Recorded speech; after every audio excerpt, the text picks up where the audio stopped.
সাবেক ব্রিটিশ প্রধানমন্ত্রী Boris Johnson অভিযোগ করেছেন ২০১৭ সালে ইসরায়েলের প্রধানমন্ত্রী বেনিয়ামিন নেতানিয়াহু হয়তো তার ব্যক্তিগত বাসভবনের টয়লেটে অন্তত একবার গোপন আড়ি পাতার যন্ত্র বসিয়েছিলেন। এ খবরটি প্রকাশ করেছে মার্কিন সংবাদ মাধ্যম দ্য হিল।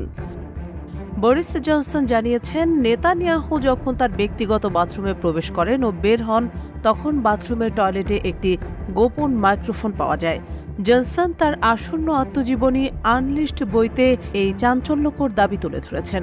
তিনি আরও লিখেছেন, এটি কাকতালীয় হতে পারে আবার নাও হতে পারে, কিন্তু পরে যখন নিয়মিতভাবে গোপন মাইক্রোফোন খোঁজার কাজ চলছিল তারা টয়লেটে একটি আড়ি পাতার যন্ত্র খুঁজে পেয়েছিল। টেলিগ্রাফের পক্ষ থেকে যখন এই অভিযোগের আরও বিস্তারিত জানতে চাওয়া হয়, জনসন বিষয়টি এড়িয়ে যান। তিনি পাঠকদের তার আত্মজীবনী পড়ার জন্য উৎসাহিত করে বলেন, এই পর্বের বিষয়ে যা জানা দরকার তা বইতে রয়েছে। জনসনের আত্মজীবনী ১০ অক্টোবর বাজারে আসার কথা রয়েছে। এই প্রথমবার নয় যখন ইসরায়েলের পক্ষ থেকে তাদের মিত্র দেশগুলোর বিরুদ্ধে নজরদারি করার গুঞ্জন উঠেছে। ২০১৯ সালে মার্কিন সংবাদ মাধ্যম পলিটিকোর এক প্রতিবেদনে বলা হয়েছিল, মার্কিন সরকার মনে করে যে ইসরায়েল হোয়াইট হাউস ও ওয়াশিংটন ডিসির উপর সংবেদনশীল স্থানের কাছে সেলফোন নজরদারি যন্ত্র বসিয়েছিল।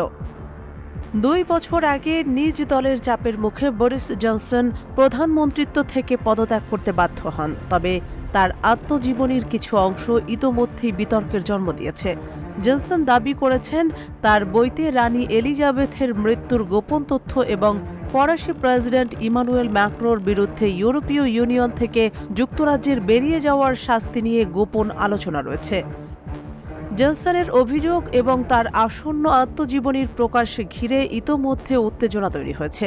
নেতানিয়াহুর বিরুদ্ধে এই নজরদারির অভিযোগ ইসরায়েল ও যুক্তরাজ্যের মধ্যে রাজনৈতিক আলোচনায় নতুন মাত্রা যোগ করতে পারে।